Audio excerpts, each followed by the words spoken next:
Go. Go on then, let's go then. Fire away. So yeah, firing away. Episode number 15 of the Over the Hill podcast. And a running theme on the show is pirate radio, underground radio, my roots in the game, and people that I've worked with over the years. And I've got one of them with me today. On the show, I've mentioned quite a few times the internet station fatbeats.net, which was a massive influence for other stations that have come since. And it was a pioneering station in its sense. And I've got one of the founder members sat right here on the podcast with me today, man like Ian, aka DJ Mr. Flex. Mate, lovely to see you after all of these years. How's life treating you in this weird world? Do you know what? Luckily, I've been able to still work through this whole pandemic. I've been luckily working from home, so it hasn't affected me much kind of within my job. I've still been paid and I haven't had any kind of financial problems, luckily. However, it's still been quite difficult mentally, being stuck indoors every day. But I'd say what's kept me going is, like, for my work, we have constant meetings. Like, we're on about 5 or 6 meetings every day. So we're constantly seeing everyone on video calls and stuff. So that's really helped me out in mentally, being able to, have that one-to-one with people still. But yeah, it's a few good things have come out of the pandemic for me, like where we can work from home. So I am saving quite a lot of money going in, from going in and out of work. But I do miss that social, that social bit. And I miss printing out A3 drawings. My printer only does A4. So when we have to study drawings and stuff, that can be a bit difficult because, sometimes you like to be in a room and be able to put it out on the table and have a look. It's very difficult on the screen. But yeah, I mean, I've seen my kids still throughout it. My son lived here throughout lockdown, so I was trying to make sure he was doing his schoolwork, which was a lot of pressure on me as well, trying to get him to do that as well as doing my work. And I had my daughter every weekend, and her mum contracted COVID, so I had my daughter for like 3 weeks whilst trying to work from home. So that was quite challenging. And I know quite a few people have had kids, young kids throughout the whole pandemic, and then trying to do that. So I do feel for them people. It's a lot to juggle, isn't it? Oh yeah, it's been a lot. I've been lucky in a way. A lot of people I know haven't been that lucky in it. So. A lot of people that we know in the music game, like a lot of people I've spoke to, anyone who's just a DJ who still doesn't don't have any other day job or anything, they've all been struggling. But the people who've had day jobs and no DJ, and they've actually appreciated being able to sleep a little bit more, I think. Yeah, that's right. I mean, luckily with me, when I first started DJing, a few people that I used to go around with always said to me, make sure you get a trade as well as your music's there, it's good, but it's never 100%, so I was lucky that I took that advice on, and I pursued with my career outside of the music industry.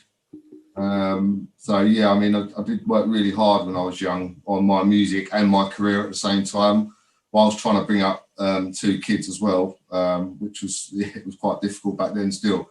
But I'm lucky and I'm glad that I went that route. You also managed to bring a lot of skills from trades and stuff into the music game. I remember several days of putting up various bits of plasterboard and other bits of building work at the studio, but we'll get onto that. You touched on when your early days of DJing. How did you get into the music game, and what attracted you to DJing?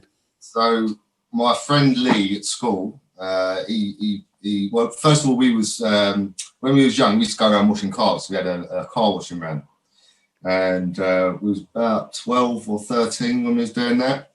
We had a good round. Then we found this car valeting place along the high street. So we used to go in there and have a bit of sport with them, because obviously we was young, and so it was.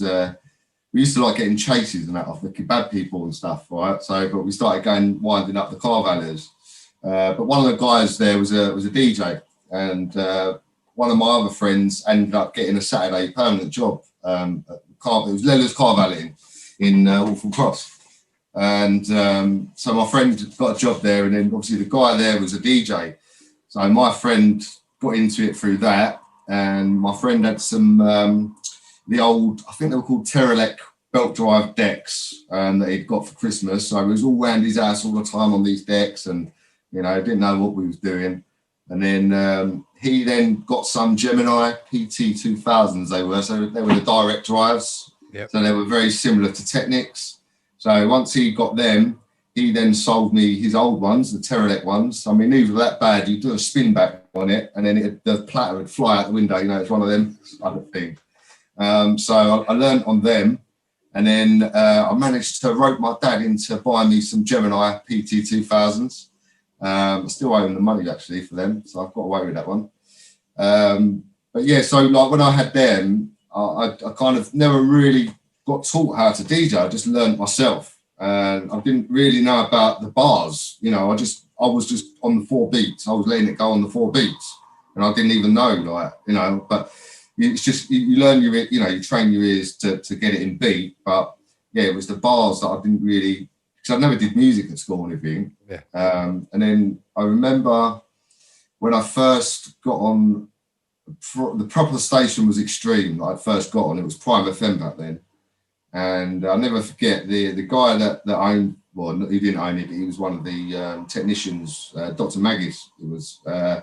He said to me, I was only 17 at the time, and he said to me, you're not letting it go on the bar. And I didn't really realise what he was saying. I didn't understand it, and then he told me, and then I started letting it go on the bar, and then obviously that's when the mixing really took off, and I really got into it then. So that was really how I got into it. Really, it was through a friend really, and then. So obviously you jumped on the Pirate Radio thing. You're probably best known for playing garage for a lot of years.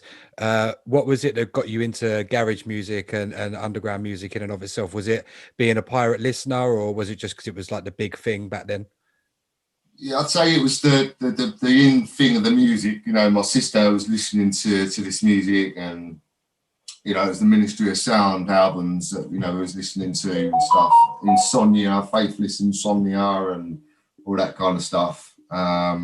And then, it was just from that really, friends obviously playing garage, and then, that was it. It was garage, wasn't it? That was our kind of music when we was young. It was all kind of that housey kind of garage. And I just started basically going up into London every weekend. I used to go to like Virgin Records, HMV first to get all the cheap records, because you'd find them a lot cheaper in there than you would like Uptown and Black Market. Yeah, I've still got a copy of It's a London Thing for $2.99.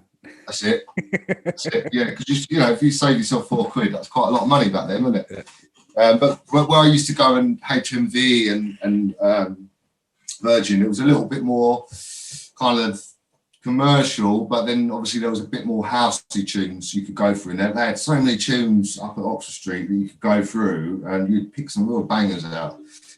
So I used to kind of play the garage and house that I used to kind of find in the HMV and the Virgin, like the commercial stuff. Then it kind of led to the more underground stuff, like when we started going into like the Black Market records and Uptown and stuff. So, but yeah, it was really kind of that house and garage really. Yeah, same for so many people who've been on here, and so many of us in that 30 to 40 age bracket. It's just such a big part of all of our lives growing up, man. So yeah, you mentioned it there, Prime FM, which became Extreme FM, which was there. My first station I ever went on was Unknown FM. Okay. Before Extreme, before Prime, but it was another friend of mine that got some decks off the back of me. Managed to get us a set on Unknown FM. It was in a flat in Southgate, and I couldn't even mix. I was clanging all over the place and that. But yeah, it didn't matter to us because we was on the pirate radio. We didn't care. We was picking it up to everyone that was on radio. We only did one set.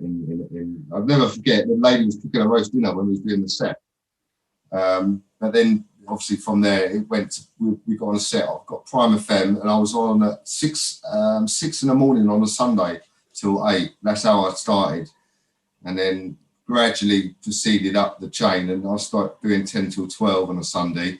Then like the 12 till 2 DJ never used to turn up because they'll be out raving and stuff the night before. So then I ended up getting the 12 till 2 on a Sunday afternoon. And that then, yeah, it kind of, back then it was like the FM pirate stations would be on only at the weekends, you know, and that was what it was like then. And then I remember it started changing, and we started going on in the evenings from 6 till sort of midnight. But they were really good times back then, you know. If anyone wanted to hear garage, the only place they could get it was pirate, you know, or tape or something like that. So there was so many listeners back then. It was brilliant, absolutely brilliant. Yeah, something we spoke about a lot on the podcast is just how much the UK music scene owes to pirate radio. Like, we've spoke about it a lot because it's one of the things that I've been hammering home on almost every episode. Anyone who's into music that I've had on the podcast, we've all had the conversation of, like, if it's not for, you know, pirate stations playing garage and jungle and everything else, you don't have, you know, grime. Stormzy doesn't headline Glastonbury. You don't have like you know, Miss Dynamite doesn't blow up, and all these other people that have come through. Daniel Bedingfield, you know, Daniel Bedingfield came up through the garage scene, didn't he? Yeah, exactly. Got big off of garage. So Craig David as well. Craig that obviously became such a huge superstar, and that was, you know, underground music again. So yeah, it's a massive deal, and it's a massively underappreciated part of UK culture, especially with the mainstream. Like, it all had to come from somewhere. Everything had to evolve. But if it wasn't for people, you know, going up on top of roofs and that, putting up aerials at 3 a.m. and whatnot, then none of it would have happened, or it would be vastly very different than it is now. So obviously Extreme and Prime, and that mostly based around North London, right? Tottenham sort of way. Yeah, it was based. The first station, I think, the first studio was in White Hart Lane, and it was in the industrial estate right near the pub on the corner. There was an industrial estate in, and yeah, it was in a spray yard. So you'd go in to do your set. If you did like a set on a weekday, you was going in there for 6. Normally you'd have to wait 15 minutes or so before you could even get in there, because they just literally sprayed a car in there. It was literally in the booth. It was in the spray booth. That's where the studio was. But you'd come out and you'd have dust on you, you know, like the spray dust. It would just used to get everywhere. But it was a really nice setup. It was loud in there. It was locked away. It was very safe. You know, you did feel safe in there, and you could see the block from outside. So if you did ever have a problem, you could go up and, like, sometimes you'd have to adjust the horn, which was used to get on an old car outside. And I never forget, on a Sunday once, it just went off, because obviously you used to monitor the FM, like as a monitor. You used to use the radio itself as the booth, so you'd know if it goes off. And I'll never forget the day it went off, and well, that's strange. So we went out to check the horn. Looked up and you could see 2 people on the roof, and you thought, shit, you know, that's the DTI. So I quickly went back into the studio, turned it all off, and shit myself, thinking they're going to come and raid us.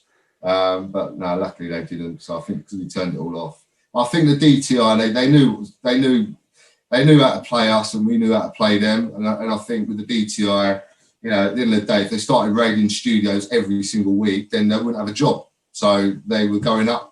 You know, they were going back up to the blocks, cutting the rigs, taking them. They'd leave the aerial. You know, they left the aerial. So it just tells you something, doesn't it? So it's a bit of sport with the DTI. It's funny. Do you remember? I've told this story on the podcast, and I actually had to big you up when I told it. Do you remember the recording of when they raided Bizzim? I'm pretty sure it was you that sent it to me, and I think it was like on Radio 2 or something. No, that was Extreme. Was that Extreme? That was Extreme. That was a friend of mine, one of my friends, Snippy Pete, DJ Snippy Pete. He got raided, and it was live on LBC. And he was on obviously the same station as me at the time, which was Extreme. And the time it got raided, it was in Edmonton Green. You know where the KFC is in Edmonton Green. There was, Angel, you know, just goes over the North Circular, and you've got the shops. It was just above. It was right at the top in this, like, above a factory, and it was like a little broom cupboard right at the top. But yeah, that's where it was raided, in there. But we used to think that was like safe as houses in there. But obviously the DTI, they have to raid a studio once in a blue moon to show what they're doing. But I was pretty sure they were selling the rig back to us anyway. So. Yeah, that did happen. I guarantee that happened. Yeah, it's mad. Like as you say, they had to keep themselves in a job. So the best bet for them is to obviously keep you lot going for a certain time, up until the point where I had Ricky D from ISFM on recently, and he said like between ISFM and Mac FM that him and Tony McMahon were running, like he said it just got to a stage where the old Bill and the DTI, he actually went and just spoke to him one day while they were doing the raid on the roof, and he said to the geezer, he was just like, why do we keep getting it twice a day, 5 times a week? And he's just like, too big. It's just too big. So if you get to a stage where it really is like they will shut you down, just like they've done with Freeze FM and several other stations as well. I think a lot of it used to depend on how good you was as a station. I mean, Extreme, they were very strict with us about what we played. They were very strict about like swearing and what lyrics we were, MCing and stuff, and we were doing it. And, even at a point when I think when DJ Natty took over, he clamped down on everything. Even clangers got thrown off. And there was a few big DJs that got thrown off. I mean, let's face it, some people can DJ really good on radio, some people can't. Some people can DJ really good in a club, and some people can't.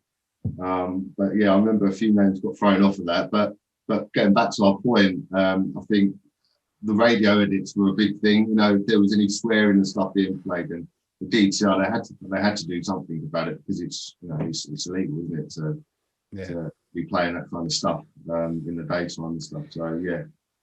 Yeah, I think there's been a lot of stations that pop up over the years, like grime stations and that as well. We have beef pop up on there and all that kind of thing. They would always try and clamp down on them.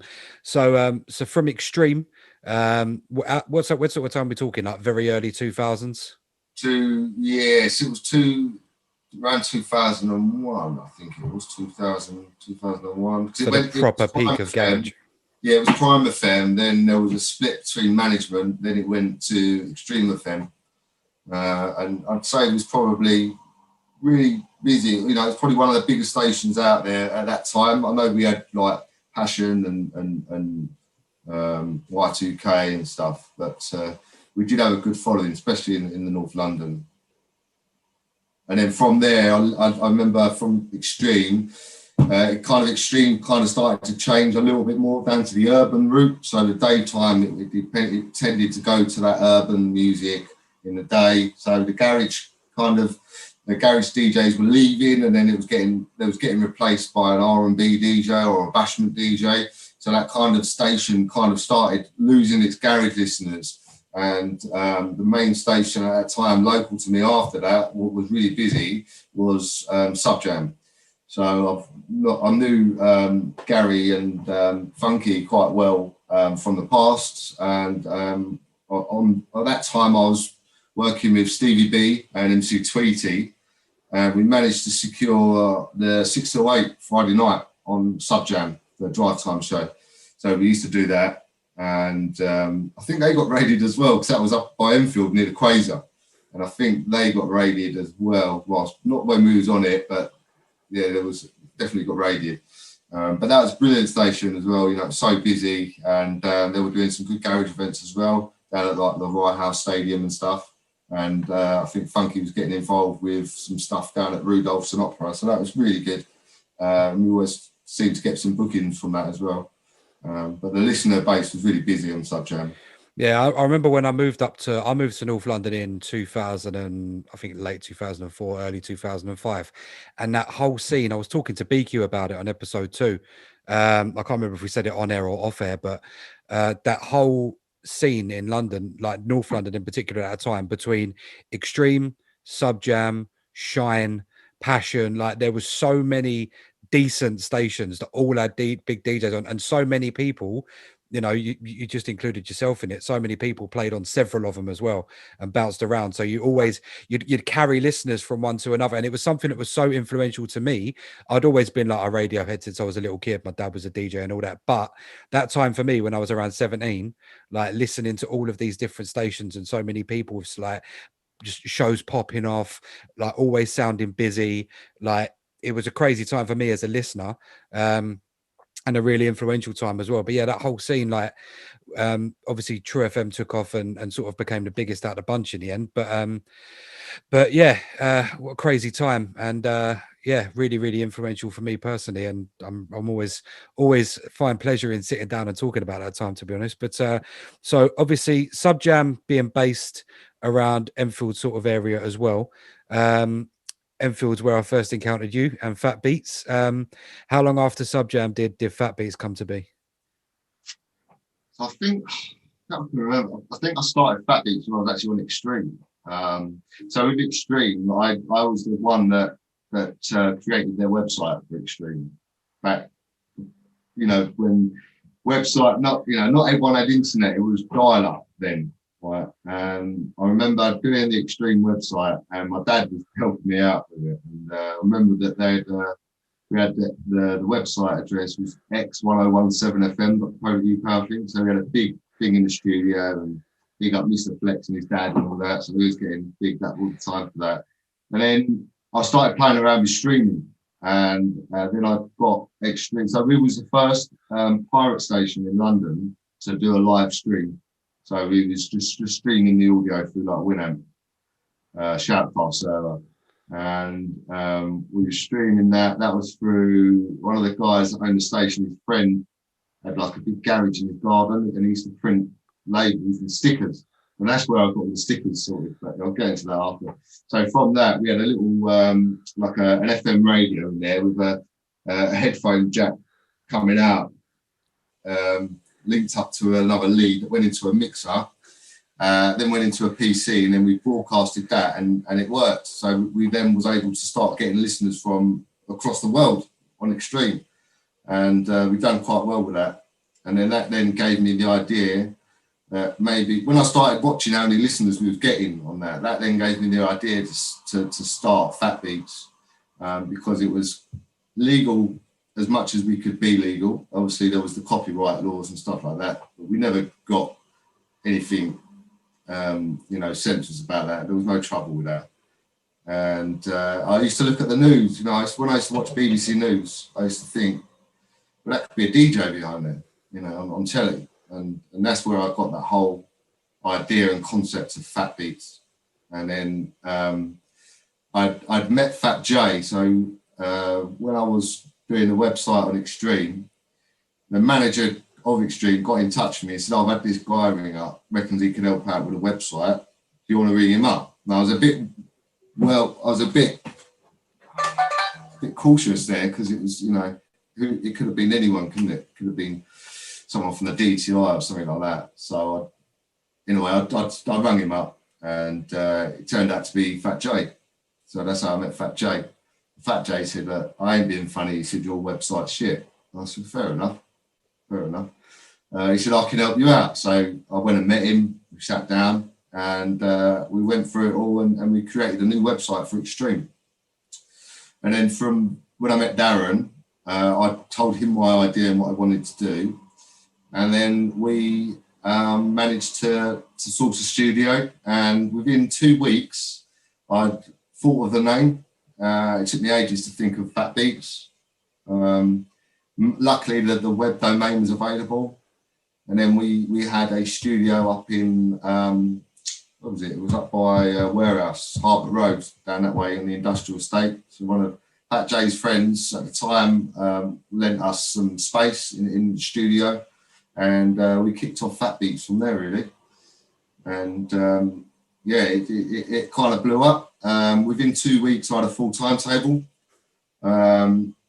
It was good. Everyone loved it up there. We had a nice space, and the word was on the street about Fat Beats. And I think I pissed off a few of the pirate stations, because I was just ringing around people trying to see if anyone wanted to be a part of it. And obviously there was Live for Beats in the past. I remember that station, but there was only audio, not video.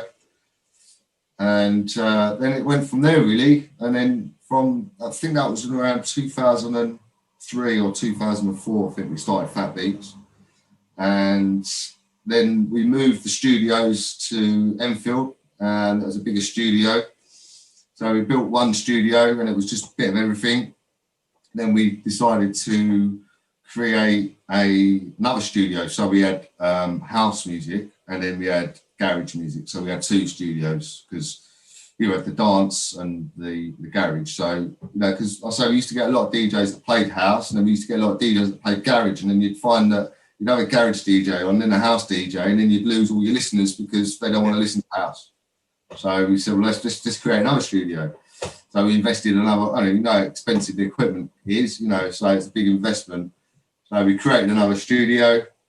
A couple of years later, we had 4 studios, and it went from...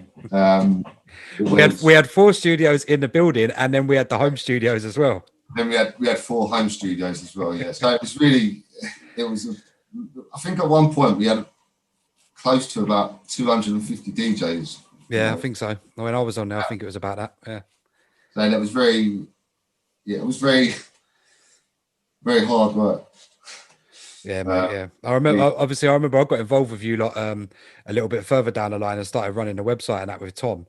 And yeah, like, mate, just doing that, and just the amount of people that would just send you like MSN messages like every day, like, oh, can you do this to my profile? Can you do this to my profile? And I'm like 19 years old, like I'm trying to come back from work and do that, and then go out and play every weekend and do my show. It was like manic time for me, man, because it was just so many DJs that like. But one thing it done for me though was it like introduced me to a lot of different people and just like taught me a lot, and obviously some people that I'm still friends with to this day and that. But so yeah, doors up. It opened a lot of doors up for a lot of people. And I think a lot of people know that it did that, even though they probably won't admit it. It made a few babies as well. There's a couple of Fat Beats babies made.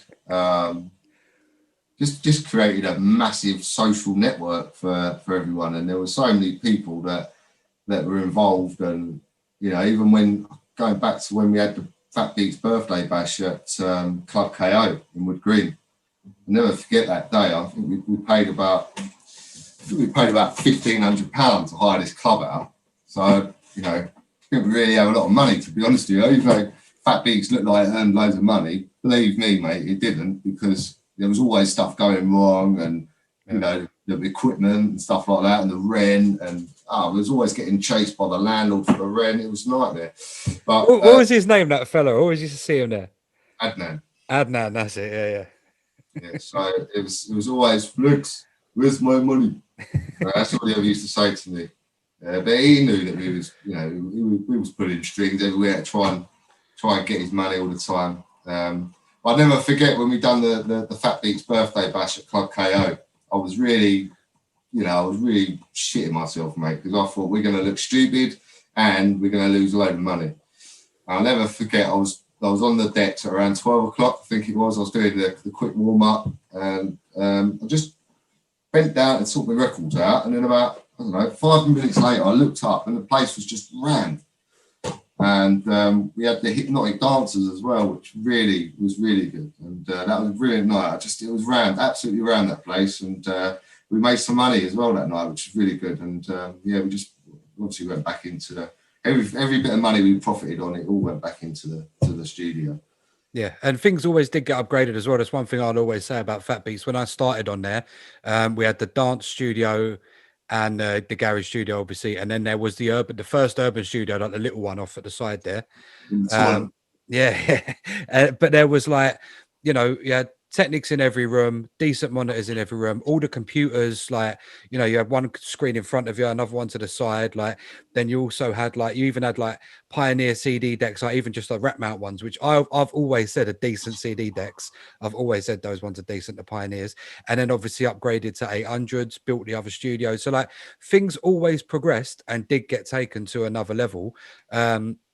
A lot of it off the hard work yourself. As I say, like I remember being at the studio with you one Saturday and just putting up a load of plasterboard and filling it up. And it was when we built the studios downstairs, when everything changed around and that. So I know just how much work went into everything. And obviously, all due respect and credit to the team for constantly upgrading everything, man. But we had a handful of people that was always there to help us out with anything. And it was good because we was kind of building, and people had never done this kind of work before. So it was, like Jehovah's Witnesses, all like, if you ever see Jehovah's Witnesses churches and stuff, and they're making them, they all do it as a family, don't they? They don't bring any outside labelling. They do it all in house. That was very similar to how we was. You know, we had everyone. There's some DJs that couldn't pay their subs, so we'd say, all right, well, you need to come down and work it off. And we'd have them down working it off. You know, we'd have them painting or cleaning. We always used to make sure that we utilised everyone we could. If they couldn't pay the subs, then they were here cleaning up, cleaning the toilet. But there was a lot of stuff going on in the background as well, like with the website, and there was a lot of stuff with the servers, and that was obviously Fat J, and then mentioned earlier, Tom Upton. Tom Upton done awful lot for us. Had a good laugh with Tom.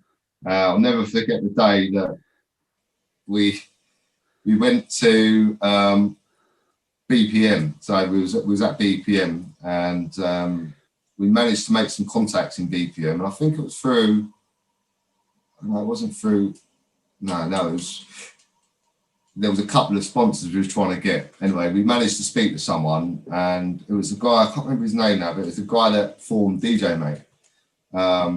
And he had sold DJ Mag off, but he was working for a company called Lamba, which was Cam. So Cam was the Cam equipment. It's not the best equipment in the world, but we managed to strike a sponsorship deal with Cam. So I'll never forget that morning we had the meeting with Cam. I had to go and pick Tom Upton up, right? So I drove all the way down to Guildford, I think, where we lived then. And then from Guildford, I think we drove all the way up to Leighton Buzzard. And we went into Cam, and we just went in there blind, you know, and we just both used our sales skills, and we showed them the website. We just spoke about what we do and how we do it. And in the end, they agreed to sponsor us and give us a load of equipment. And that's why we used to have Cam on the T-shirts as well. And I'll never forget, me and Tom, we walked out of there with like boxes and boxes of CD players, lights, headphones, monitors, everything. And the gear was crap. It didn't last. It didn't last at all, right?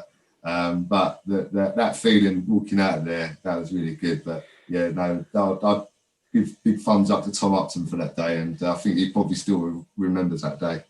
Yeah, Tom's great. As I was telling you earlier before we came on, like I used to go out of him a lot, even after I left Fat Beats, and I played at a lot of his events. And he was actually like me and Mr. E had the residency at Pasha. We used to run the other room for those guys, for Tom and Mark Masters and Steve and that. So yeah, he was someone I remained friends with a long time after Fat Beats. But yeah, you touched on something interesting there, where you were talking about like the DJ and sort of looking almost like a BBC News, like presented on the screen and that. And it's mad when you look nowadays at how many people are doing the live stream thing.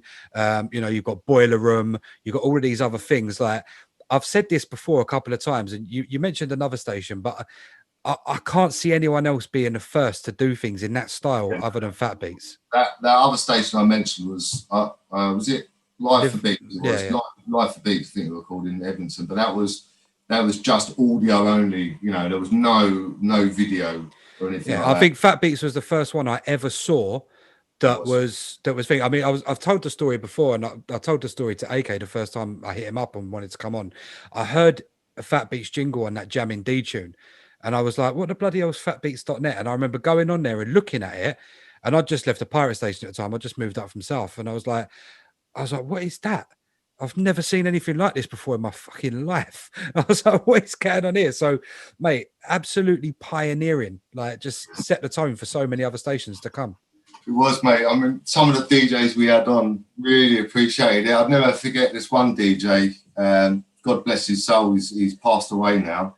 Very good friend of mine. He became in the end, and he was very good friends with DJ Touch. You know, Lady Touch, Julie. I think that's how he got on the station, was through Julie getting hold of me and getting my number, I think. But I'll never forget, I met him up there on a Saturday, and I said, oh, so what do you do then? He went, I work for Inland Revenue.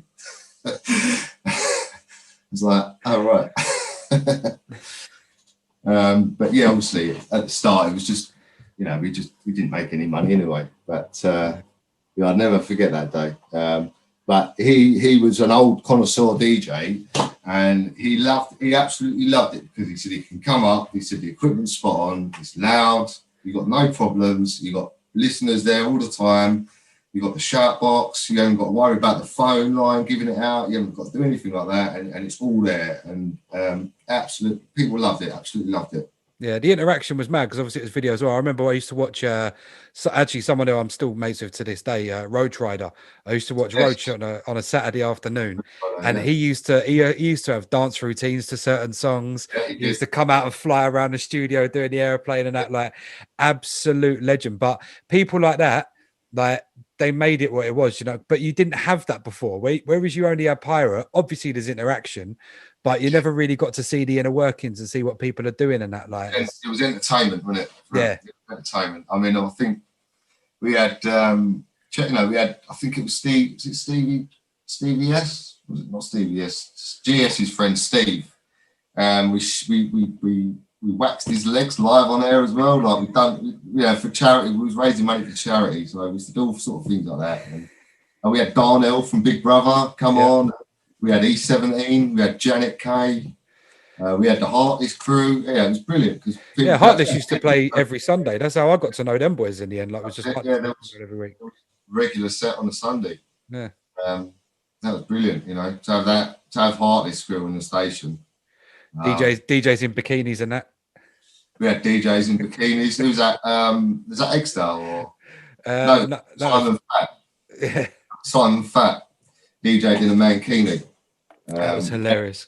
We had DJ Orange doing his 24-hour sets as well. There was 12-hour sets. Yeah, I did a couple of overnighters. We were talking about it on episode 10 of the podcast. I did a couple where I think I did one on a Wednesday night because AK used to do like 11 till 1 and he wasn't doing his show one week. And I was like, oh, well, I'll do it. But if I'm going to go down there at 11, I might as well just make a night of it and just roll through to the morning. And that was in the old studio and it was upstairs.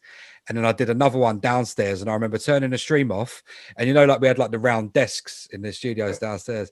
I remember like putting the office chair back and just like putting my feet on the desk and going to kip for about an hour. And Darren turned up at like 9 a.m. So he took a picture of me and put it on the website live.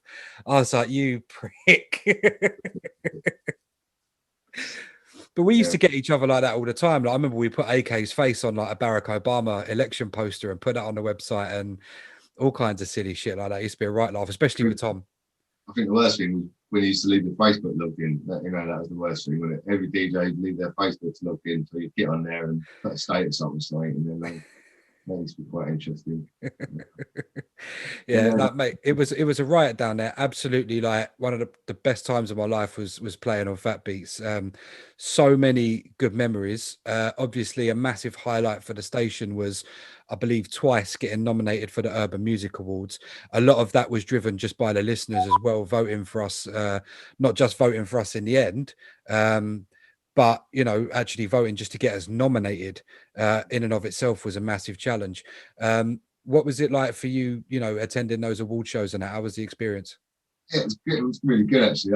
The first one we was nominated for, I didn't really think it was going to be, you know, that great. And it was at the New Connaught Rooms in London. So we got there and it was like a bow tie event, you know. So it was, you know, we had to really dress up. And I'll never forget, the guy came out on the stage, you know, started, you know, doing the introductions and that, and introduced Michael Knowles. And I thought, Michael Knowles, Beyonce's dad. So Beyonce's dad was actually, you know, the host that night. And I was with Fat J.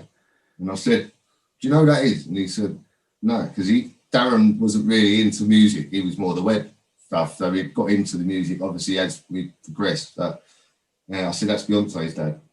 I was like, shit, you know. And we were just surrounded by celebrities in there. You know, we walked on the red carpet going in and there was free drinks on the table. You know, it was absolutely brilliant. We didn't win. Can't remember who we lost. I think it was something to do with either Kiss or MTV. I remember both years in a row we lost to something to do with either Kiss or MTV, or it might have been the Kiss Breakfast Show or something like that. I think the first one was something to do with Kiss, I think, but the second one we lost out to MySpace. That was it, MySpace. But Ricky and Melvin went up from Kiss to take the prize for them.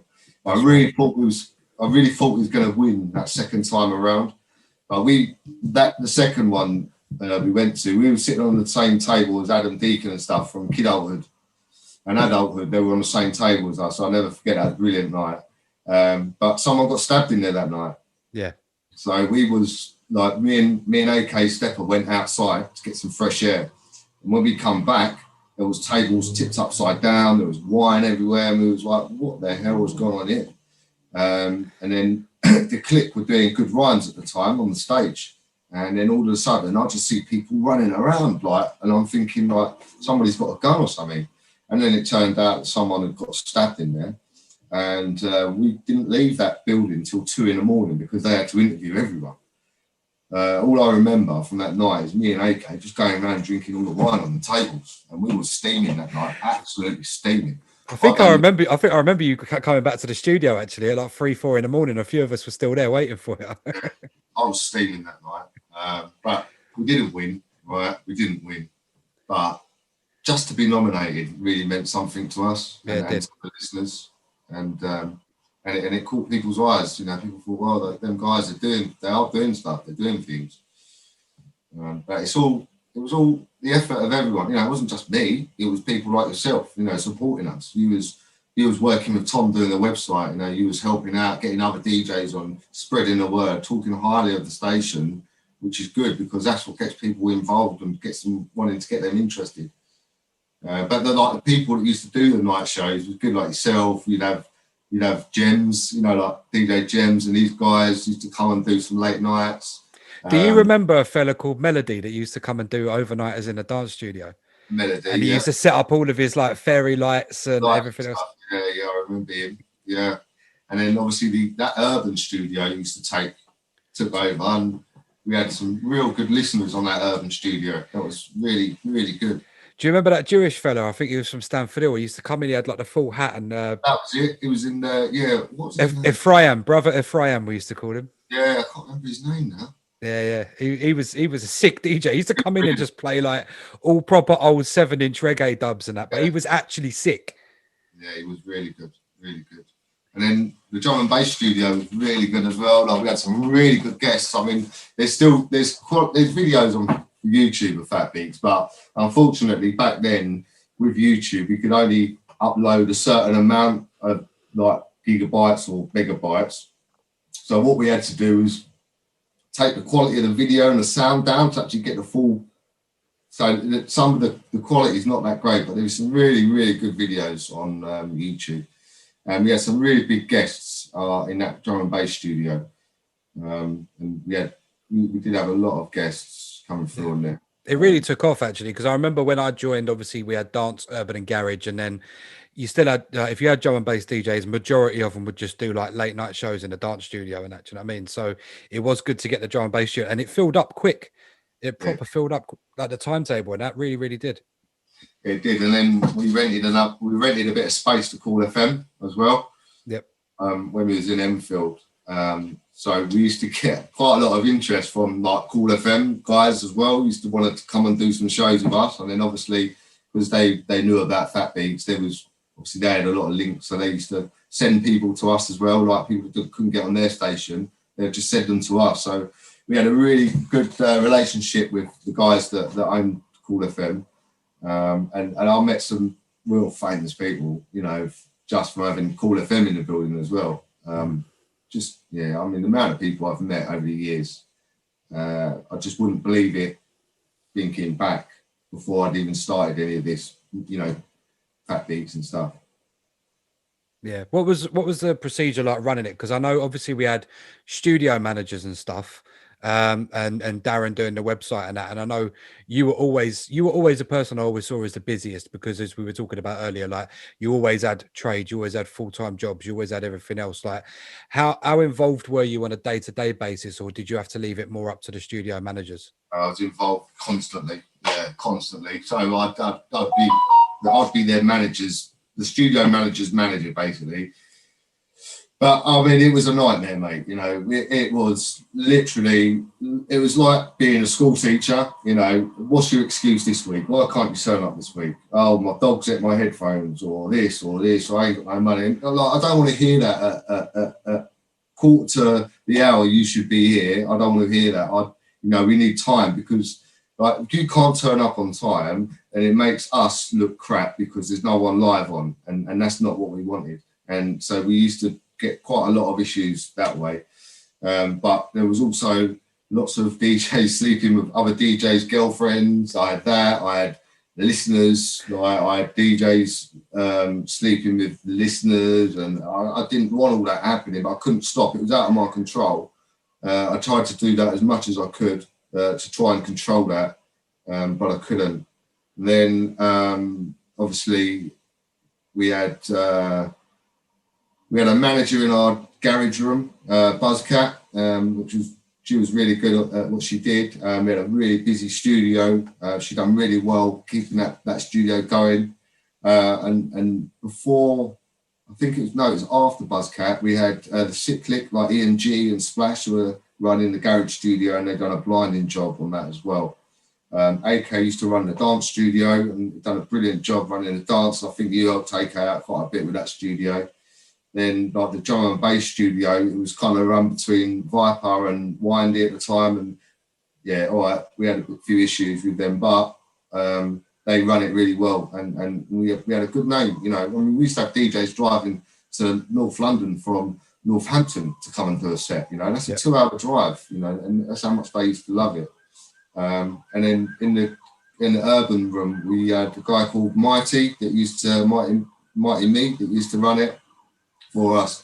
And obviously with Bushkin from Heartless used to really help me out with stuff and get me some contacts. Load of police driving past my house. I thought you moved out of North London. All the DTI on me already. But yeah, so we done really well. And I've tried running the studios. If we lost a manager, then someone had to pick up the pieces, and it would be me. So it got to a point where it just got too much. It did get too much. There was always something going wrong, and I didn't even ever want to go and do a show on Fat Beats. And I remember when I started on there, you were doing shows regular, but I remember as time went on, you were showing up less and less. Like if I walked in and you were doing a show, or even if I logged in and you were doing a show, I was like, fucking hell, you shit the bed this morning or what? Like, what's going on here? Yeah, no, because every time I used to go and do a show, I couldn't get into my 2 hours. I couldn't do my 2 hours because someone from next door would have a problem with the decks or something like this, or someone upstairs or someone. But then once we had a dedicated person there, like Viper, then that eased us a bit, because we routed everything. Me and Viper spent a lot of time in that studio routing everything through into one room. So we had like one main communications room, and that was where all the equalizers were for the streams. It was where all the computers ended up being. So we had like one room, so it was a lot easier. So we didn't have to keep going in and out of the studios if there was problems with the sound and stuff. I mean, I don't really like drum and bass, and every time I used to go down there, there's always a problem in the bloody drum and bass studio, and it's just to give me a headache. But yeah, no, I do miss it. I do miss it. I do miss it. I don't think I'd set something up like that again. I think it's past its time now. There's too many people doing it these days, and then obviously you've got that easy bit of doing it from home. I've mentioned it a couple of times on the podcast, and I'm glad you're here because it'd be interesting to get your thought. It's something that dawned on me a little while back when I was talking to Paul S about it on his podcast. Like for me, Fat Beats peaked at its absolute best just around the time that I was leaving. I think like that was when I saw like the most listeners and blah blah blah, and that was when the cam thing come in and all kinds of stuff was popping at that exact time around 2009. Now I said to Paul, and I don't know if you'd agree with me, but I think Fat Beats came along and it's a compliment to you for the idea really, but just a little bit too early for the internet boom. Like if we'd have come along like 2 years later and then peaked, I reckon it'd probably still be going now on like some mad internet channel somewhere. Yeah, I mean, obviously back then it was computers. That's all it was. There was no phones and stuff like that. I remember iPhone 3 came out and we were like just trying to sit. I remember sitting there with AK when he first got his, trying to figure out how he could get it on the iPhone 3, like the very first iPhone, So when I was working, I remember I was working away, and I noticed that work they were using. One time they had all the system was shut down, right, at work, so you couldn't do anything out of the ordinary on it. But there was a guy who was using Microsoft Messenger, right, and at that time I knew that there was a port number associated with Microsoft Messenger, right. So I knew that Microsoft Messenger. I knew that port number was open. So through my phone, there was a phone that I had. And it was one of the new free phones, and it had Messenger on the phone. So I managed to, I don't know how we did it, but we changed the port number of our stream to the port number of this Messenger for what the Messenger would use. And we were able to use the phone to stream it. And I remember driving all the way from Folkestone back to London, and it cut out once, and that was through the phone. But yeah, that was because Free had left a loophole open in their network, and it was before, you know, like the original Free phones, you know, like where you had to get the football stuff, you had to pay like 25p for it. So that was that, and yeah, I was like, oh, I can't believe it. I've listened to it all the way home on the phone. And when you look at nowadays, like, I mean, if it was now, you'd have a Fat Beats app with all 4 studios on it and all that kind of thing. Like, I don't really do much anymore, but I DJ every now and again from my bedroom. I'll do a show on like Mixcloud, on Mixcloud Live, and that, like, it comes through crystal, like, it's absolutely perfect. But you know, even then, like, we were doing that stuff way before everyone else was, because we had the home studios as well. What sort of time did you add the home studios to the website? Because we had DJs. Do you remember we had DJs from Taiwan? We had DJs. We had DJs from America. I remember them guys came over from Texas. Like, they went out of us for the weekend and that. Like, that was mad, bro. Studio for like within a year of setting it up, we had a home studio. I remember we had a home studio, and then I think it was the time Tom Upton joined on board with us and started helping us out with the website. We then decided to make 4 channels for home studio as well. So we use the same concept of the studio: dance, dance, garage, urban, and drum and bass. So we did that same thing for the home studios, and it absolutely took off, you know. And we had DJs from everywhere, literally, from, like you say, America, Texas. We had DJs in the Middle East. Yep. DJ Chip from Taiwan was always the one that I remember. Really good, yeah. We had DJ Chip from Taiwan. Yeah, she was quality, like, all the time. And she'd lock into everyone else's show as well. That was what was really good. Yeah, it built an international network of DJs, mate, which is like nuts in and of itself. And I used to have listeners like every week, because I used to play a lot of the East Coast US house. Like, I used to have loads of listeners from New York, Jersey, Philly, like loads of people from that. Yeah, it was nuts, absolutely nuts. But yeah, so obviously a major highlight, Urban Music Awards in 2008, 2009. Another big highlight for me, something I really enjoyed, and you'll probably remember, was the 3rd birthday party, the boat party. Oh yeah, I remember that one. Yeah, that was a good one. I'll never forget the time it was on that boat, and there was a guy really being sick over the side. I'll never forget that one. He was literally seasick, really bad. Like, he was laying down on the floor and everything. I really felt sorry for him, but we couldn't stop. So he was all right in the end. But yeah, we had Heartless Crew. I'll never forget. There was Bushkin and Mighty Mo and Fonty, and they were running late. And I'll never forget that. Literally, they just got on in time. Literally, all standing by the pier going, "Fucking hell, where are they? Hurry up, hurry up." Yeah. They made it. That was good. That was a brilliant night as well.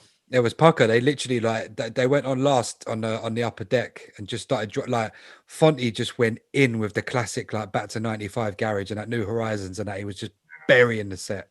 Different. Like, that whole night was different. It was like, yeah, that was a proper. We used to do a lot of room 2s as well. Like, we used to help Pat Supply quite a bit with some of his raves. So I'll never forget, we done Battle of the Stations. We was up Battle of the Stations. It was at Eros, and I can't remember who we was up against, but we had GS for us, and GS was going to do a set. I think we was up against Subjam or something like that, and I'll never forget that because it was illegal, like with all the pirates and stuff. The DTI had told Eros that the event had to be cancelled. It weren't going ahead. So in the end, it was just literally Heartless crew, and they'd done like 4 hours in there. Right? So there was no battle with stations, but at the end, like Bushkin got on the mic and said, like, who are you representing, what stations? And out of everyone, Fat Beats, I think, got the loudest cheer.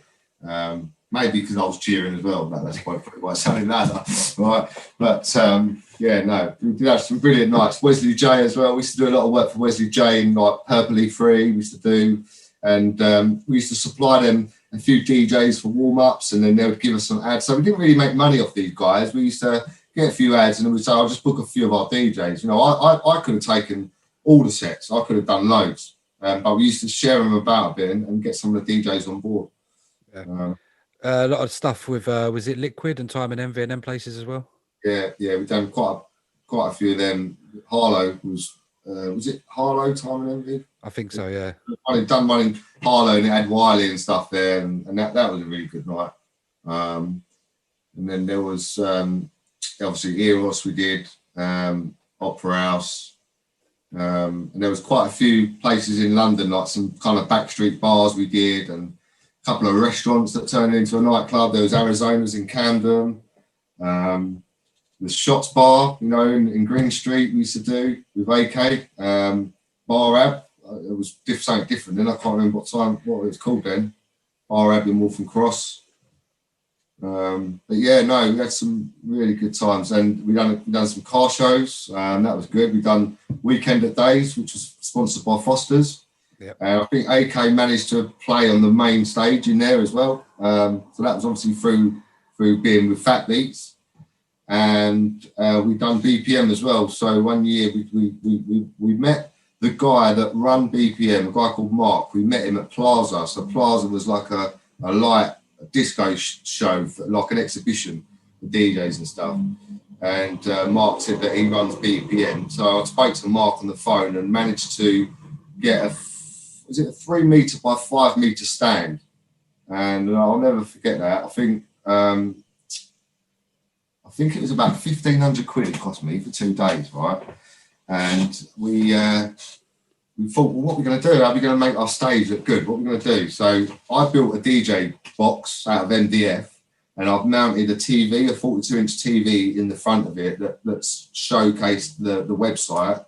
And then what we did, me and Viper had a look online to see who was exhibiting there, what other companies, and you know, how are we going to get our equipment right? Because we didn't have any equipment to take. It was all in the studio. So we spoke to, that's how we met Cam anyway, but we spoke to a guy called Disco Designer, and we said, look, we've noticed you're doing an exhibition, you're one of the exhibitors, we're exhibiting as well, is there any chance you could help us out with some lights? You know, we'll give out your magazines for, you know, your pamphlets and stuff, and we'll boost your product and it will look good for you. So it was good for his interest. So he said, yeah, I'll give you the LED light wall. So that was the light wall that ended up in the dance studio, you know, the graphic equalizer wall. And never forget, me and Vibe got there. We set our DJ stand up on that, and we waited for the guy. They were from Bulgaria. They were Bulgarians. And he come up and we went, boss, he said, it's in the van. So we thought it was already made up. No, it weren't. It was literally, there was like 400 LED strips we had to screw on, and it took us best part of the day to set it all up, right?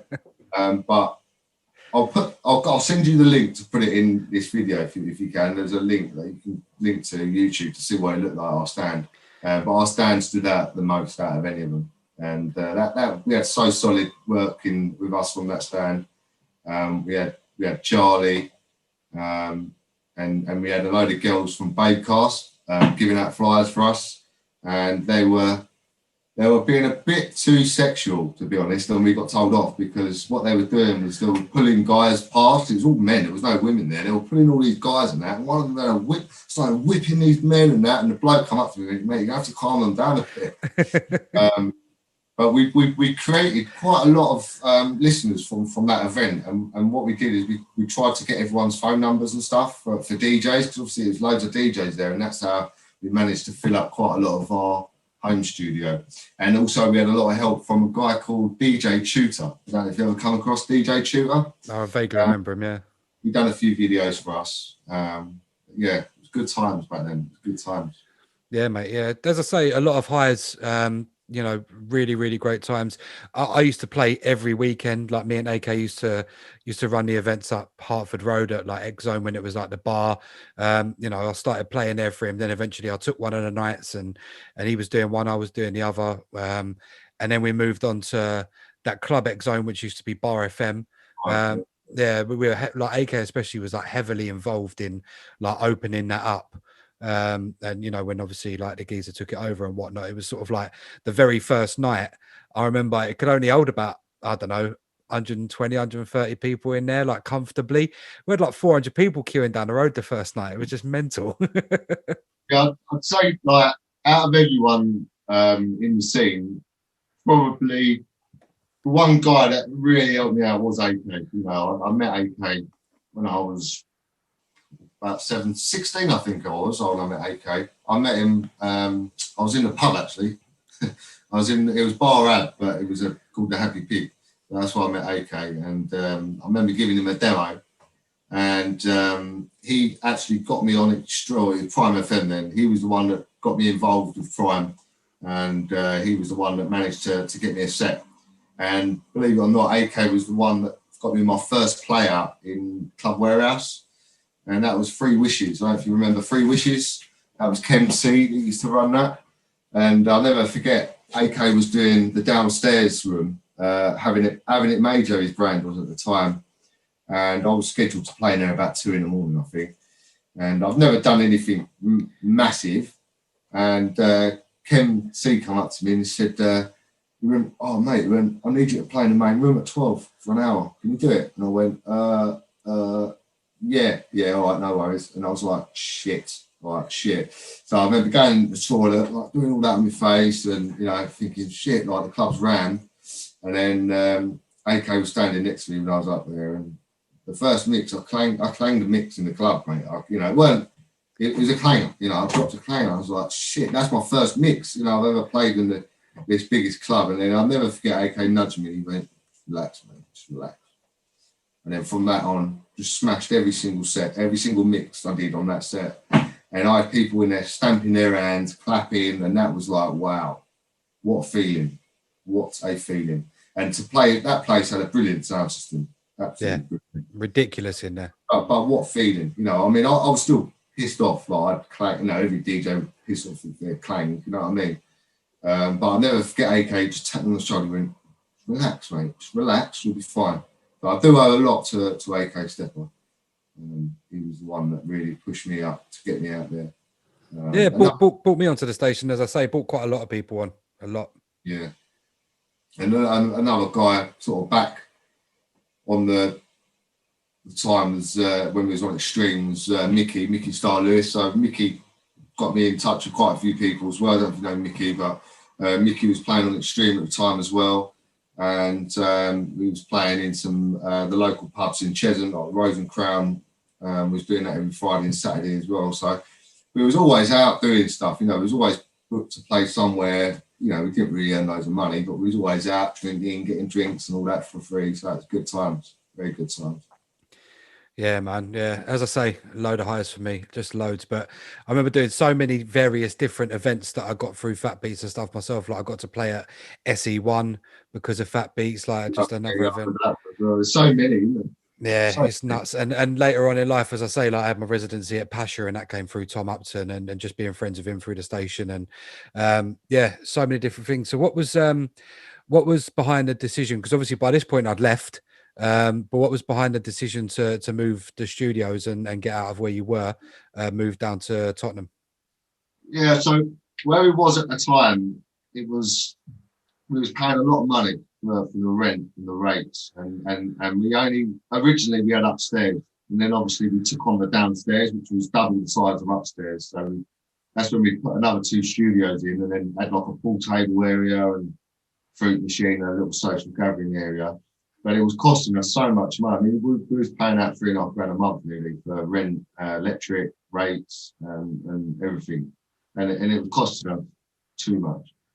So we asked the landlord, can we just rent downstairs? He said, no, you just have upstairs and that's it, or you have them both. So we said, okay, well, we're going to leave. So we've managed to find a studio in, Tottenham Hale, where Skepta and that had their studio. So we moved into Tottenham Hale and we built 3 studios there. So we changed Fat Beats then from 4 studios back to 2, because kind of started struggling a bit not to keep DJs, but people started to copy what we were doing, you know. So we had plenty of other stations out there, and a few of the DJs left and went to there, and you know, so we were struggling, but we was getting mugged off quite a bit by people where they weren't paying their subs on time. So we'd rather just get rid of them. You know, if you're not going to pay, we don't want you. But where people started doing it from home as well, then it started getting to the point where it was costing us too much money to keep 4 running. So we decided to take that decision to just make it 2 studios. So we went back to drum and bass, and then the urban kind of studio. That's what we went back to. So the drum and bass studio was really busy. And then so was the urban one, and we still played a bit of house in there, and it went okay, to be honest. And we took Call FM with us, so Call FM helped us out, and they were paying the rent with us. So we did all right in there, to be honest. It was good. We could play the music loud in there as well. But it just got to a point where it just started draining me. You know, it was draining me, it was draining AK, it was draining Darren, and we had kind of. I don't know, it felt like the candle had burned for it, you know, and I think we'd lost the love for it. We never really made any money out. We never made no money, you know, and we just lost the love. We just lost the love. We was just working so hard to keep it going, and I think where people used to think we was earning so much money out of it, and it was like, it's just not worth it. So we decided to close the doors and shut it down. And that was the end of Fat Beats, really. Sad times, really. But it was mentally draining me. You know, it was mentally draining. Mate, it's a lot to deal with. Like I've said it a couple of times on here. Like when it becomes, because obviously after I left Fat Beats, I went and done Ice Cold, and I went back on Flight FM, and I did loads, you know, like loads of other radio and that. But it got to a stage for me. I think I was on Supreme, or S Stance as it had changed to 96.1. And it was in Brixton. So it was only just like 10 minutes down the road from me. Like it wasn't far. I was doing 10 till 12 on a Tuesday night. And I remember going down there a few times, and it was great. I was only on there about 4 or 5 months. And I remember one night I came out of there, and it was just after 12. It was fucking freezing. Like I'm walking through Brixton High Street to go home. Like there's just like nitties and that everywhere. And I'm just walking around thinking like, I've got to be up in like 6 hours. Do you know what I mean? By the time I get home, I ain't gonna be able to sleep. And it just like, for me, it became a chore. And I always said to myself, when the music thing becomes a chore, if I'm not getting paid a living, like enough money to live on and make it a full-time job, like it's just going to go on the back seat. Plus I had a label and that we'd started, and we were putting out a lot of music and stuff, and I focused on that. But then even that became like a chore. Like I was coming home from my day job and sitting in front of a desk, like mixing down music and getting back to artists and talking to distributors and that like 15 times a day. It's just like, when it becomes a chore, it's no longer your passion anymore. Do you know what I mean? And unless you're sustaining yourself enough to put everything into it, kind of is what it is, isn't it? Yeah, I think one thing that really got me as well, I think when it happened, it kind of, I never really recovered, and that was when we got burgled. When we was in Enfield, we lost 8 CDJs, The fruit machine got broken into. Like we lost all our sub money, got nicked. They took the decks. You know, they took. What else did they take? They smashed all the cameras up. They took the DVR. We was insured. You know, don't get me wrong, we was insured, but it wasn't about that. It was the stress. You know, and the insurance company tried not to pay out. You know, we had a massive fight on our hands legally with the insurance company, and you know, we had 4 studios then, and to get all your equipment stolen, it was like shit. Right, that was it. That was the end for me. You know, but all the DJs brought their equipment in. That's how much of a family we had. You know, everyone chipped in to bring the equipment in, and we was back up and running in 3 or 4 days. All right, we might have had 1, 2 studios down, but we was back up and running. You know, and the love for everyone that was a family. You know, it was a family. Then we finally got the money for our insurance, and then we was able to get all brand new equipment, and in the end it done us a favour because we had all brand new equipment and it was brilliant. Do you know what I mean? But it is ag. That's major ag. Like, and it's also a violation as well. Do you know what I mean? Things feel different. Like when someone's invaded your personal space like that. And obviously, it's a studio. We were all there. But when someone invades something that's yours like that, it's like not even a question of it being safe anymore. It just doesn't feels tainted. Yeah, and from that, Jay, they stole my records because I had like 3 boxes and bags of records there. Because I used to leave them down there because I couldn't be asked to keep taking them home all the time. I just leave them down there. And so the key to that burglary, right? If you're the one who's got any records with Flex on it, they're mine. Yeah, let me know. But that's the key to the burglary, is my records, because I had all my name wrote on them. But you know, you're going to get it everywhere. You know, people break into places all the time, don't they? So you're up against it. We tried our best to keep people out. But unfortunately, that happened, and yeah, it wasn't great. But we got out of it. We done it, and in the end, and it didn't stop us, and that's the thing. It didn't stop us. Well, one thing I meant to ask a little bit earlier on, I think we had a conversation years and years back about it one afternoon around AKs. Did you ever toy with the idea of putting it on the FM at any point? We did go on the FM a few times, actually. Yeah, it did go on the FM. But you couldn't, it did go on the FM. There was a couple of stations up north, and there was a couple of stations down this end. Let me just turn my light on because it's getting dark outside. I'll turn that on. There you go. Yes, so it did go on a few stations, and there was a couple in London. And we did actually run a pirate station from there in the small room. But it was kind of, at the time I lived in Boreham Wood, and there was a block in Boreham Wood. I'm not going to mention the name I was doing it with, just in case he doesn't want to know. But we put an aerial on that block in Boreham Wood, and we was powering out really well. And we did have a few DJs doing it from there, but there was another station that didn't want us to be on there, and they went out and nicked a rig. So we lost 2 rigs, and it just cost too much money. Yeah. And I weren't prepared to start having beef with other people and stuff. So we left that. We left that as it is. And then we turned that studio into DDC, which was DJ Demo CDs. And I can't remember his name now. He used to run it with me. What's his name? He used to play on Unknown FM. Can't remember now. But he used to run that for us. But obviously all that stuff got nicked as well. It got burgled. So yeah. It was mad, the location of where we were as well, though. You mentioned Unknown FM, like they were pretty much next door. Sub Jam pretty much next door. Like various other stations have come from that little bit over the years, and that, like, it's a weird little location, and just seems to be a hotbed for North London radio stations. That little gaff there. It does, yeah. Sub Jam was next door to us. Was it Heat FM as well next door? Heat were there for a little bit, yeah. And then obviously we had Call FM in our building as well. Unknown FM was next door. Yep. I remember Unknown FM got raided when I was there. I was outside doing some sweeping up, and Unknown FM got raided.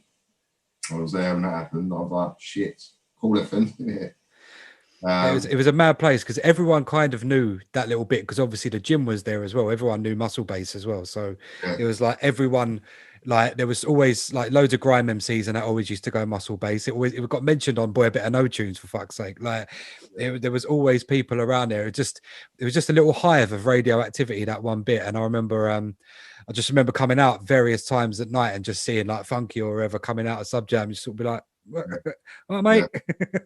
Yeah. But I Yeah. remember I did a show on Shine as well, and Shine was only down the road in Ponders End. Well, Yeah. that was where Sub Jam was, wasn't it? Well, Yeah, I think it was the old Sub Jam studio, actually, just a bit further down. Yeah,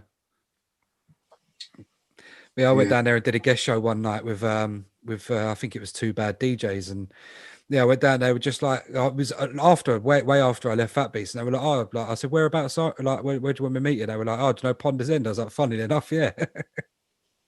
Yeah. Yeah. Yeah. No, we had some good times, mate. We had some good times. You know, at the end of the day, it's the memories that we made, and everyone I speak to, they've always got good things to say about Fat Beats, and you know, and it does, yeah, it gives you that lift, you know, like, yeah, we achieved something good. Mate, massive part of my life for sure. Done so much for me, like at a time where I didn't have a lot. Do you know what I mean? Like, I didn't Yeah, I have a think it's lot. done a lot, yeah, and there's a lot of people struggling mentally at that time as well, that came on, and we helped them through it, you know, and we'd bring anyone in, you know, we'd bring absolutely anyone in, you know, we had DJs with special needs that come in, you know, we had a kid DJ, Funky Mac at the time. Funky Mac now, he's you know, big guy now, but back then he used to come and do a set, and I had to make him a step to stand up because you couldn't see above the decks. I had to make him a step. Yeah, he was like, what? He was about 12 or something, wasn't he? 12 years old. Yeah, he's a really good DJ at the time. Really good DJ. Brilliant DJ now. I But taught him he got into it from listening to Fat Beats, right? Fat Beats. Yeah, he got Yeah. into Fat Beats, and yeah, we showcased him at BPM, and he was in the paper for us as well. There was a big. We got the Independent ran a story on Fat Beats, and Funky Mac was the you know, there's a picture of him on the front of it. So, I think I saw that on your Facebook, actually, the article. Yeah. yeah.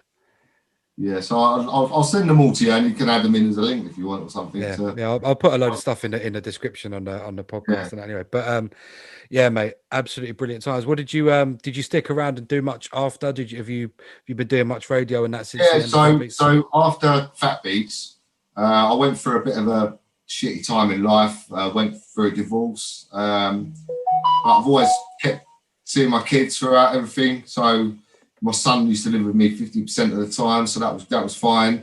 But I started DJing out, so it's hard for me because my son, I used to have him every other 4 days. So it was like it would fall on weekends.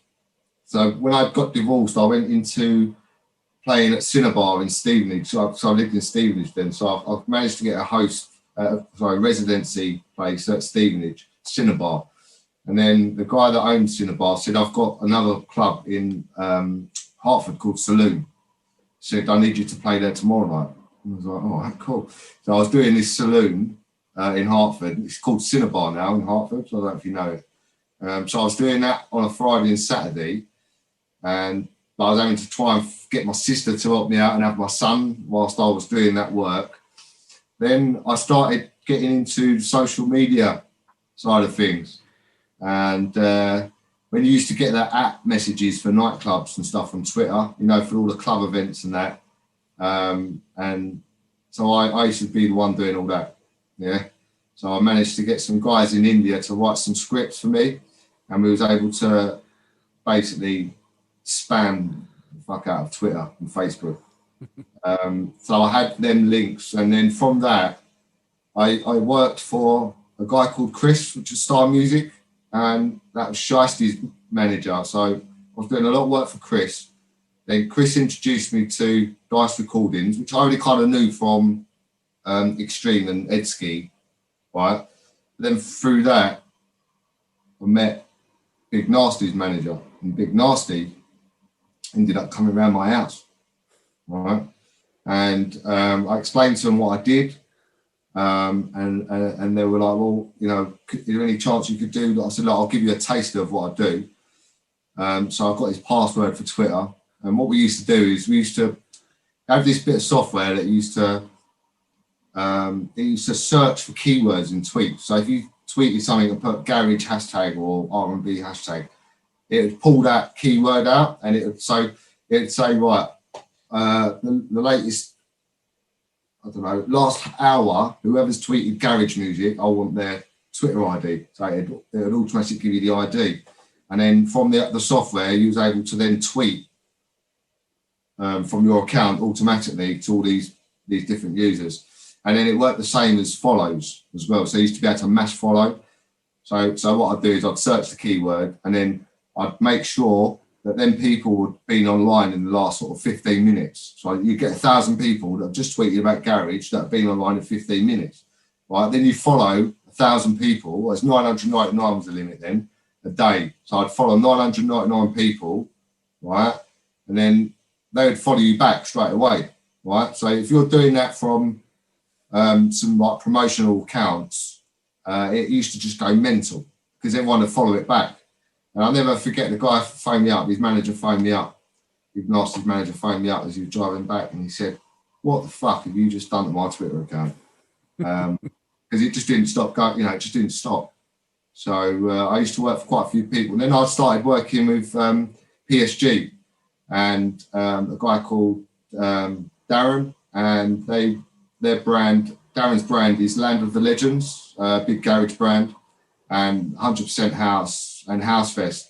So I was a resident for 100% House, and we did, at the time it was hidden in Vauxhall, just before it shut, and I was involved with them doing all their social media stuff. So I was kind of on a bit of a percentage, but I was getting my bookings, and they were really good bookings. And, you know, I started getting real into my tech house because it's very similar to the old school garage house, you know, like the 4-to-the-4 oldie kind of slow up garage. So I really started getting involved in that, and done a few good bookings. Then just kind of drifted out again, and then I started concentrating on my career. And I ended up now as a project manager in my career. So I've done pretty well, to be honest. Where I am You're basically a project manager at Fat Beats anyway, mate. That was, to be honest, I'm going to be honest. I've got Fat Beats on my CV as a. You should have. It was successful. Yeah, as a non-profit organisation, because I used to manage most of the stuff there. You know, the bills and obviously the website. It wasn't just me, but you know, it was a big part of it was me. So it was, it was a very, very big achievement.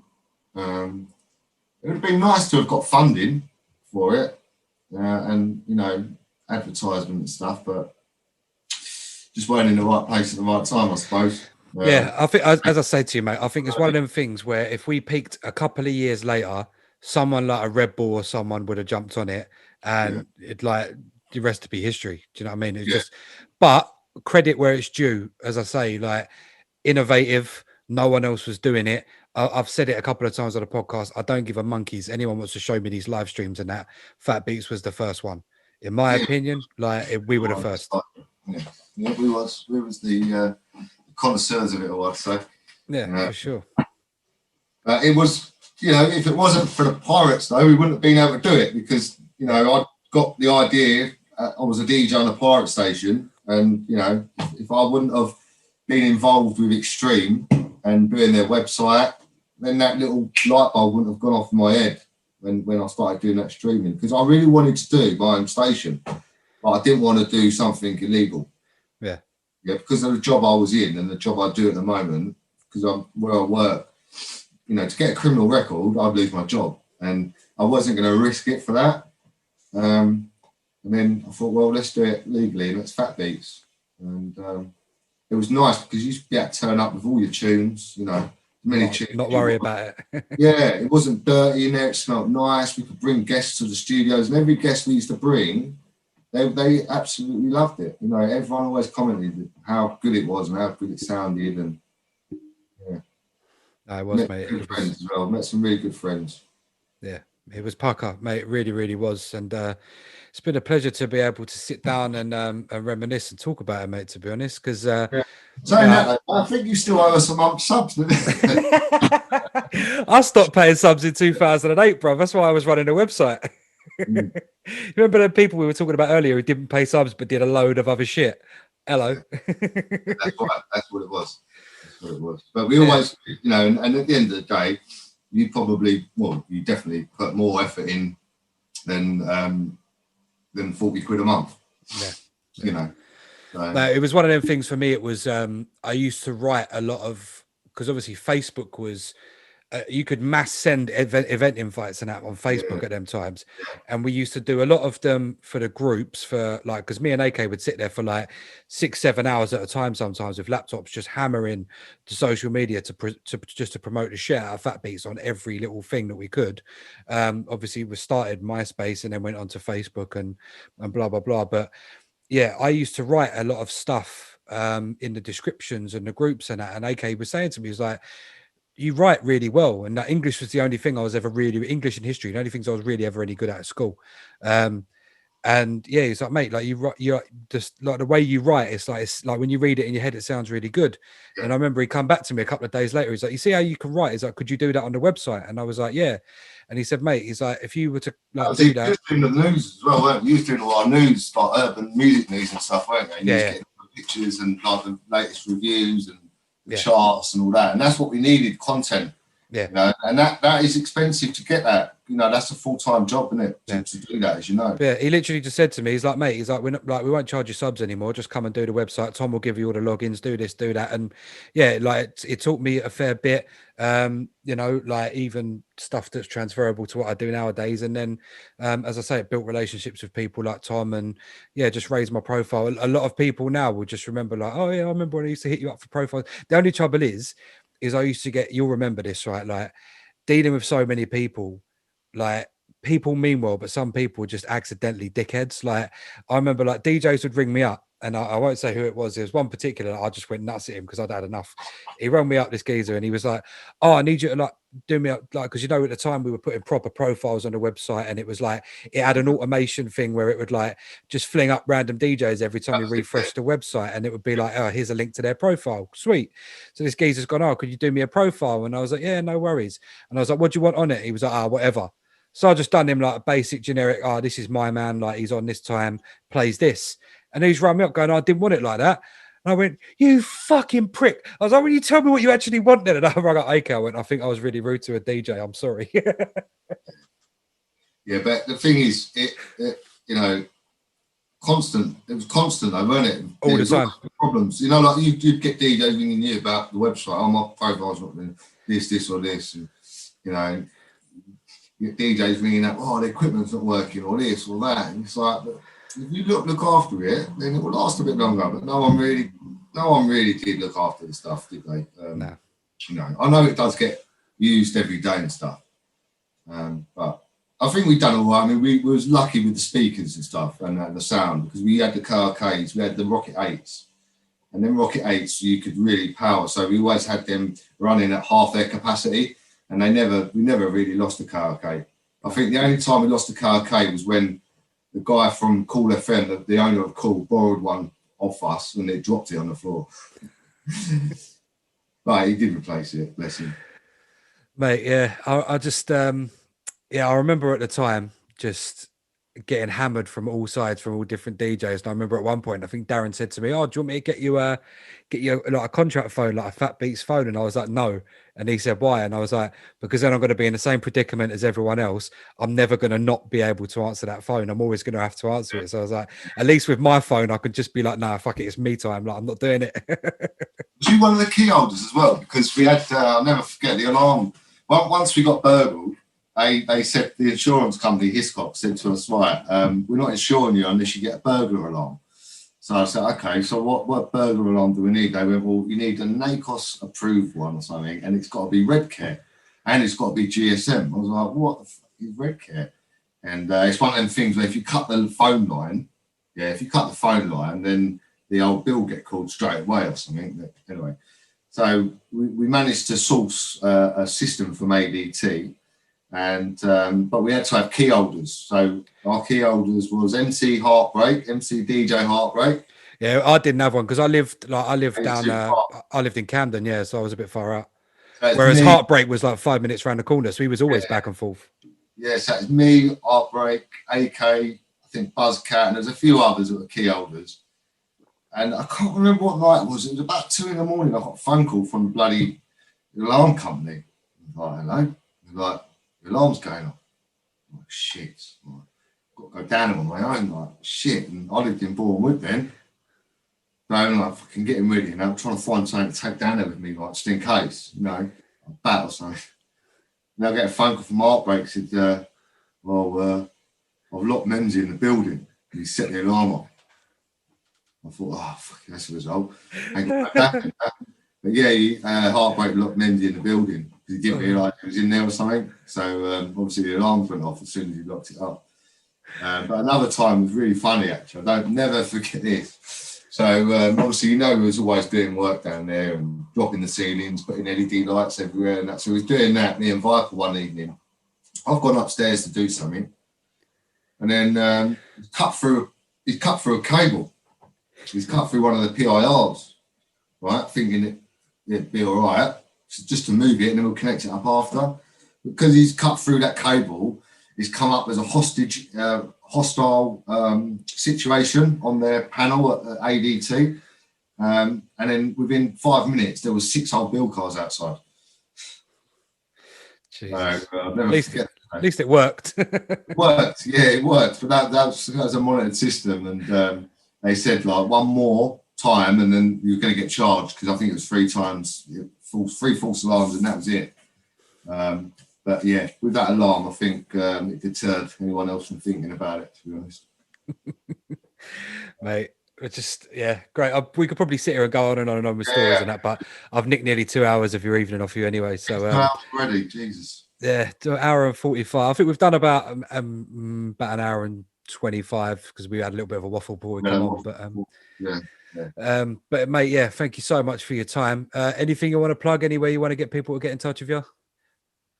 No, mate, I'm not really doing anything at the moment, to be honest. I do a bit of Facebook Live stuff, but to be honest with you, I don't know if you do Facebook Live, but it just don't get any listeners now. I don't know if they've got some kind of yeah, the algorithm fucks everything up. That's why I started doing that Mixcloud Live, because I was just paying like, I think it was £9 a month or something to have a Mixcloud account, and then you just have this streaming software like OBS or whatever, and it just goes through that, like sort of like what we used to have with Fat Beats, like when we used to have the little stream thing, and that there similar to that.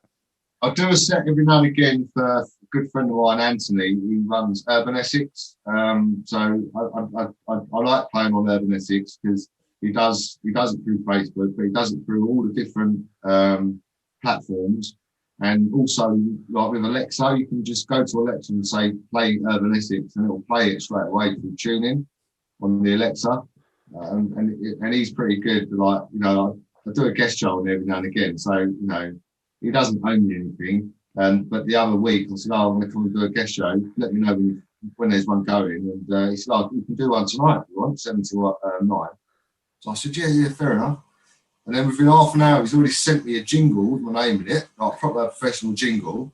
And he does straight away, he'll do you like a picture thing for you, you know, with your name on and what time you're on that you can share across your social media network. So, yeah, I do play on Urban Essex sometimes, and that's a really good station. So if you are flicking them through or whatever, check Urban Essex out. They play a lot of different stuff as well. Speaking of jingles, I've still got my original Fat Beats jingles from back in the day. I've seen, because on my old hard drive, I've still got some old jingles. And I remember your one, he said, Jar the Buddha. It was the wrong one, he done it wrong, I had to get him to do it again. Another time, one more thing before we go, one really funny thing that happened was on Fat Beats, when we had the merchandise, the hoodies and the T-shirts. So we used to, he used to make a bit of money for the station, and, you know, we did make a bit of money for the station. I think we used to make like 10 up per hoodie, right? Yeah.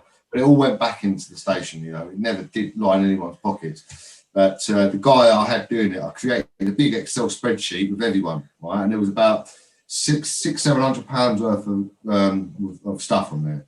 And I remember he turned up with it all, and it was like, Jay the Buddha's got a pink hoodie. What? Why has he got a pink hoodie? And but it was all wrong, you know, and there was like loads of DJs had pink hoodies, but obviously the DJs have been getting their girlfriends pink hoodies.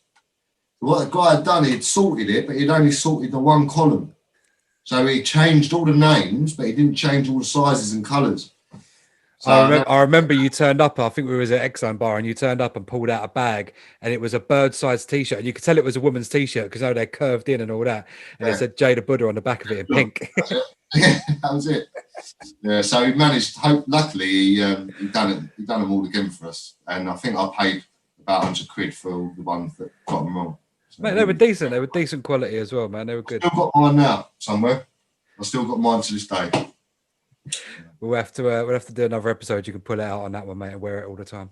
Yeah, I tell you what I'd like to do, mate, and I'd like to do you know, like all these people keep doing these streams at these studios in London. And I'd like to do a Fat Beats kind of, maybe a little party one or something where we get a few of the DJs back down there and run it as a Fat Beats stream or something.